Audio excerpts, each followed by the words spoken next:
जी, break से आगे वापस आपको कहेंगे एक बार फिर से खुश आमदीद एंड सुबह खैर। बात करेंगे कि भाई रमज़ान की आमद है, तैयारियां चल रही हैं और ये महीना सिर्फ रूहानी तरबियत का ही नहीं बल्कि हमारा जो जिस्मानी निज़ाम है उसको भी दुरुस्त करने का हमारे पास बेहतरीन मौका है। बदलता हुआ रूटीन, खाने पीने के औकात में फ़र्क और उससे बढ़कर तर्ज ज़िंदगी में तब्दीली हमारे जिस्म पर गहरा असर डालती है। सवाल ये है कि क्या हम रमज़ान को वाकई अपनी सेहत बेहतर बनाने के लिए इस्तेमाल कर पाते हैं या फिर लाइल्मी की वजह से अपने जिस्म को मज़ीद हम नुकसान पहुंचाते हैं। आज हमारे साथ मौजूद है माहिर ग़िज़ाइयत, जिनसे हम जानेंगे कि रमज़ान में जिस्मानी निज़ाम को कैसे दुरुस्त किया जाए और कौन सी चीज़ें हमारे लिए फ़ायदेमंद हैं और किन चीज़ों से हमें इज्तनाब करना चाहिए यानी कि परहेज़ करना चाहिए। और साथ ही बात करेंगे पाकिस्तान में तेज़ी से बढ़ते हुए मोटापे, शुगर और उससे ही बढ़कर ब्लड प्रेशर और दिल के मरीजों के हवाले से कि क्या वो रमज़ान में रोज़ा रखते वक्त जो है वो किन बातों का ख्याल रखें, किस तरह अपना वज़न कम कर सकते हैं और उससे भी ज़्यादा किन मरीजों को रोज़ा रखने में एहतियातों की ज़रूरत है। तो हमारे साथ इस वक्त मौजूद हैं डॉक्टर अरीज हारून, न्यूट्रिशनिस्ट हैं। जब भी आती हैं बहुत अच्छी बातें बता के जाती हैं, लेकिन बात सिर्फ यही है कि इसमें अमल हमें करना पहले ज़रूरी होता है, जब भी हम फ़ायदा उठा सकते हैं। अस्सलाम वालेकुम डॉक्टर अरीज, कैसी हैं आप? ठीक हैं, सुबह खैर। आपको भी पहले तो बहुत शुक्रिया, इतनी सारी बातें हम ब्रेक से पहले कर रहे थे। हम यही बातें कर रहे थे कि किस तरह हम हेल्दी लाइफस्टाइल को अपनाएं।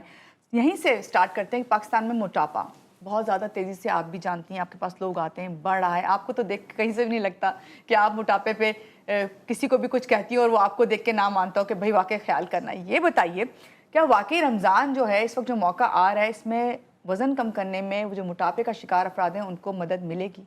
पहले तो मानो ये देखें आप, हमारे लिए ना एक बड़ा अलार्मिंग सिचुएशन ये है कि पाकिस्तान जो है ना वो टॉप कंट्रीज़ में आता जा रहा है जहाँ पे ओबेसिटी रेट बढ़ता जा रहा है। हमारे ऑलमोस्ट अगर रीसेंट रिपोर्ट्स देखें तो 23 to 31% जो है ना अडल्ट्स वो ओबेसिटी में फॉल करते हैं, डिफरेंट क्राइटेरिया से कि किसका वेस्ट लाइन ज़्यादा है तो किसी को ओवरऑल आपका बॉडी टाइप ऐसा है। तो अच्छी खासी परसेंटेज है, यानी कि 1 in 4 तो आप सोच ही लें कि ओवरऑल अगर हम स्कूल गोइंग बच्चे भी इसमें ऐड कर लें। और उसमें भी सबसे ज़्यादा जो बड़ा शॉकिंग चीज़ है कि हम लोग टाइप 2 डायबिटीज़ में टॉप पे हैं, टॉप ऑफ द वर्ल्ड, यानी कि हम पूरी दुनिया में हम टॉप पे टाइप 2 डायबिटीज़ में आ गए। जहाँ पे एक तरफ तो देखा जाए कि हमारा मुल्क एक इतना कोई वेल ऑफ नहीं है, डेवलप्ड कंट्री नहीं है, हम लोग अभी डेवलपिंग कंट्री हैं और उसमें हमें खुराक की भी कमी है। ऐसी जगह भी है जहाँ पे हमें पता है कि साफ़ पानी, खाना, खुराक नहीं मिलती, still we are on top of type 2 diabetes. तो ये क्या रीज़न है? इसका मतलब है कि हमारी लाइफस्टाइल अच्छी नहीं है, क्योंकि type 2 diabetes stress and junk food दोनों से रिलेटेड होता है। जी।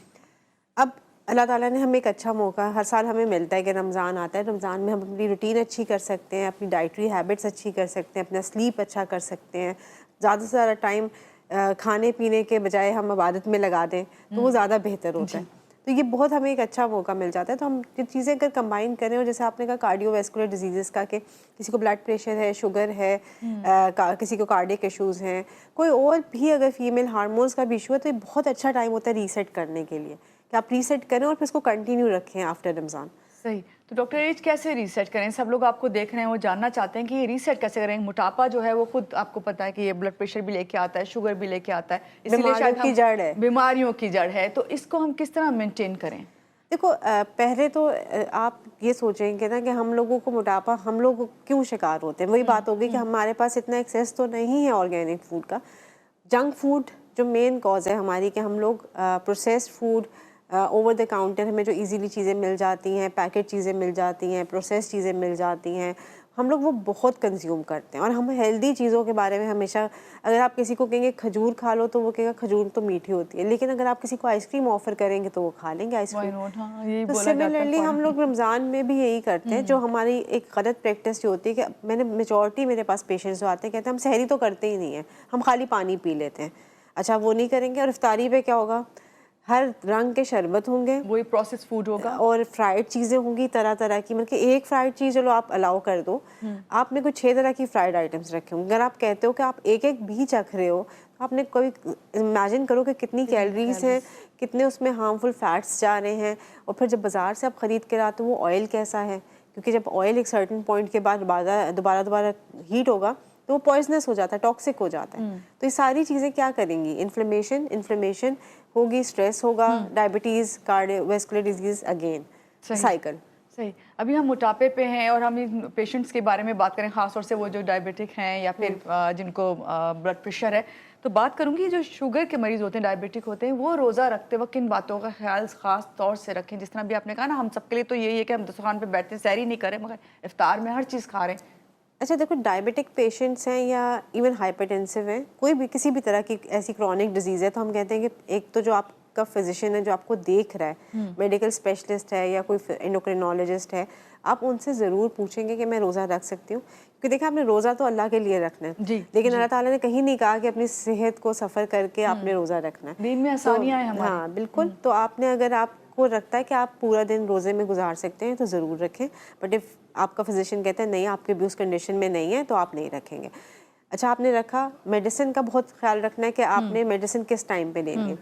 नॉर्मली डायबिटिक पेशेंट्स को हम कहते हैं इफ्तार के बाद या इफ्तार के साथ लें, इसलिए क्योंकि अगर खुदा ना खासा शुगर लो हो तो उनके पास एक गुंजाइश हो के वो कुछ खा सकते हैं। अगर आप सहरी में ले लेंगे और ड्यूरिंग द फास्ट आपका ब्लड शुगर ड्रॉप हो गया, तो आप क्या करेंगे? रोज़ा तो नहीं तोड़ेंगे ना फिर।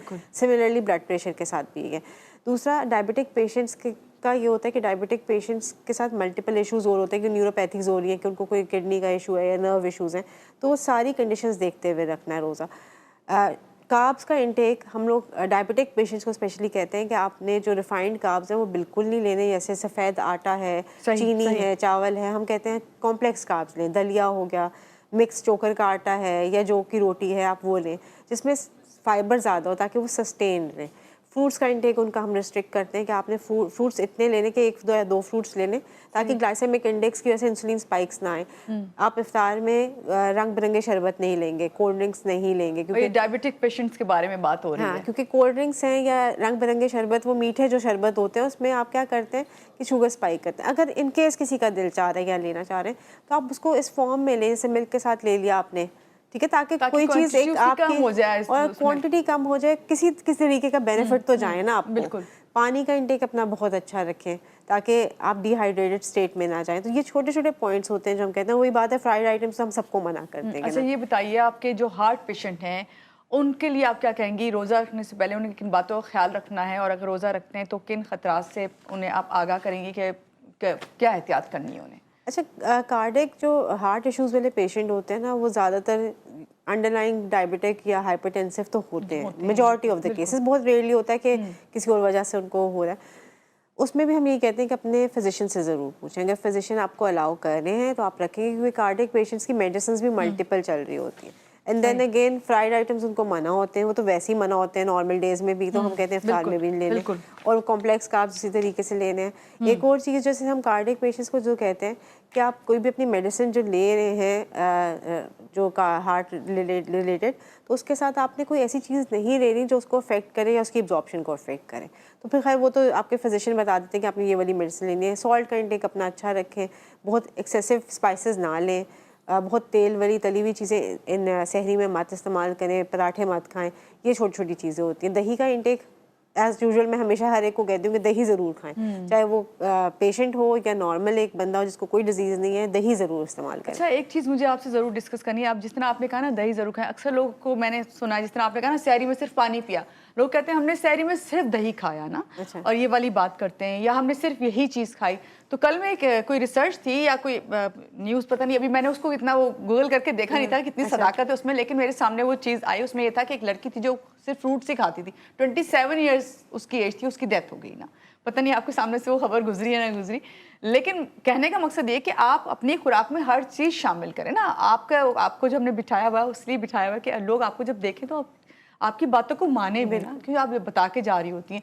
लेकिन मैं आपको बताऊंगी, अभी ब्रेक पे जा रहे हैं, जब ब्रेक से वापस आएंगे कि आपको उससे भी शेयर करूंगी, उनसे भी, कि हम कहाँ गलतियां करते हैं और ये कितना अच्छा मैं बता के जाती हूँ समझा के, मगर गलतियां हमारी अपनी ही होती हैं, फिर हमें सवाल पूछना पड़ता है आपके लिए। यहाँ लेते हैं एक छोटी सी ब्रेक। ब्रेक के बाद आप आते रहिएगा हमारे साथ।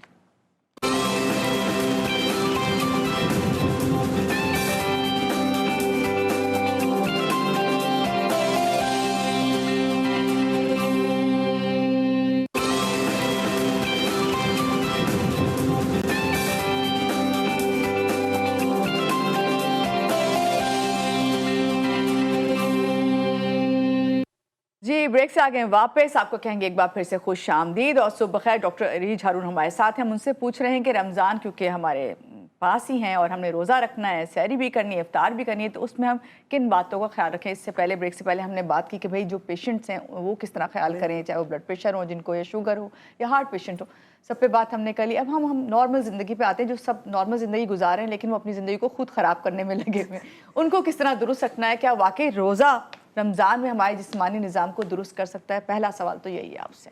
देखो ये ना मैं कहती हूँ रमज़ान जो है तोहफ़ा है अल्लाह ताला की तरफ से, क्योंकि अगर आप डीप रिसर्च पढ़ें तो इस सेलुलर लेवल पे, यानी कि हमारे एक एक सेल पे जाके ना हमें डिटॉक्सिफाई करता है अगर हम प्रॉपर तरीके से रमज़ान के रोज़े रखते हैं।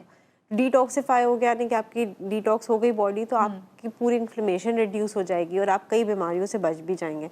और जो हम लोग पेशेंट्स कहते हैं कि हम बहुत कोशिश करते हैं, वेट नहीं जा रहा या स्किन नहीं सही हो रही, तो ये चीज़ें भी बेहतर हो जाएंगी।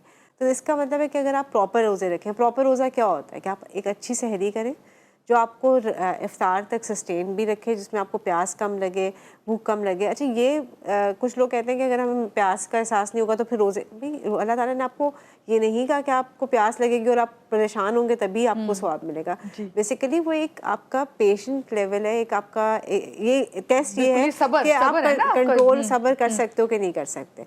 लेकिन भूख, क्योंकि हम जब नॉर्मल डेज में होते हैं हम नहीं भी खाते तो हमें फील नहीं होता, बट वो जो साइकोलॉजिकली होता है ना कि आप नहीं खा सकते और उसको हमने कंट्रोल किया, but that is the reward actually.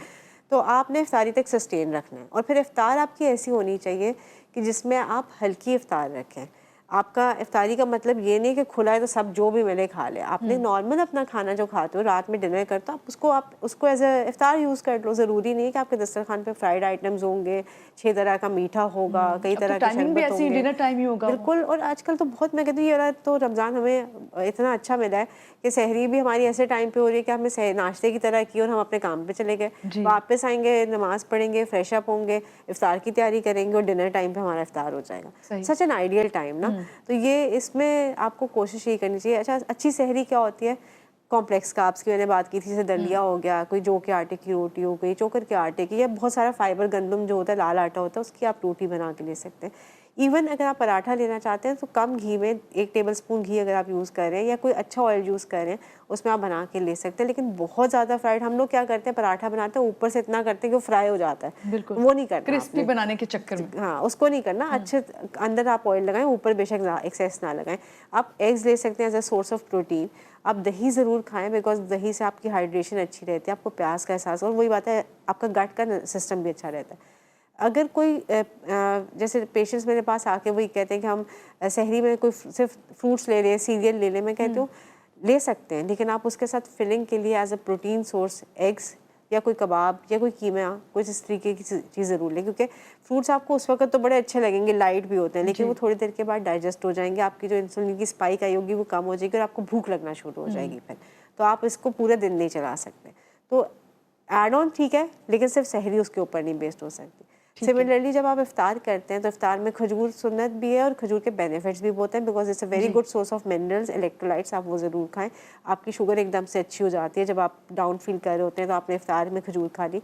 पानी पिए, सादा पानी पिए। अगर पानी नहीं पी सकते, आपका दिल चाहता है कोई, उस वक्त आप फ्रूट की स्मूदी बना सकते हैं, दही और दूध के साथ मिक्स करके कोई फ्रूट ऐड करके स्मूदी बना लें। अच्छा, एक स्मूदी अभी आप मुझे बता रही थी, वो ज़रा इनको भी बताइए ना। मैं कहती थी जैसे अगर आप स्ट्रॉबेरीज और ऑरेंजेस आजकल आए हुए हैं तो आप फ्रीज़ भी कर दें तो वो फ्रोज़न ब्लेंड बना सकते हैं। आप ब्लेंड कर सकते हैं, उसको ब्लेंडर में डाल दें, 2 फ्रूट्स को साथ थोड़ा सा पानी डाल दें तो वो ब्लेंड हो जाती है, बड़े मज़े की ठंडी सी एक ड्रिंक बन जाती है। लेमन डाल दें उसमें।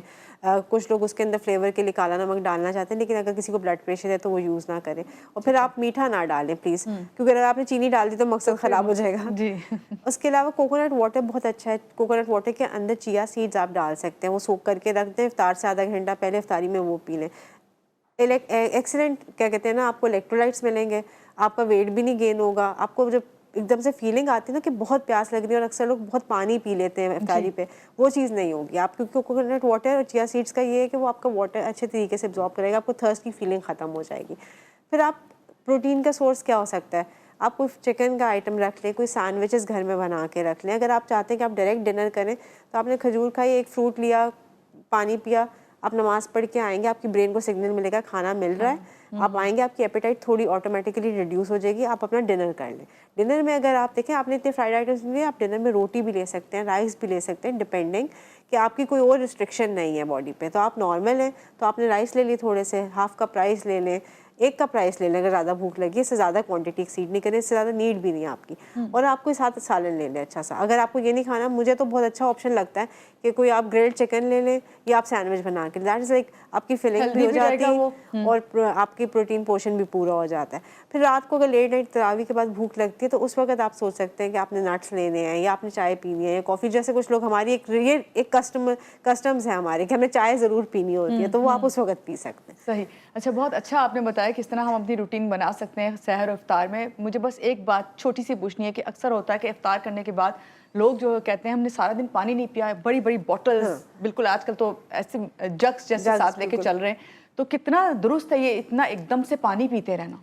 देखो, हमारी जो वाटर इनटेक है ना वो होती है 60 केजीज पे 2 लीटर है, ठीक है। तो अब 60 से किसी का वेट ज़्यादा तो उसकी थोड़ी ज़्यादा रिक्वायरमेंट होगी, कम है तो थोड़ी कम होगी।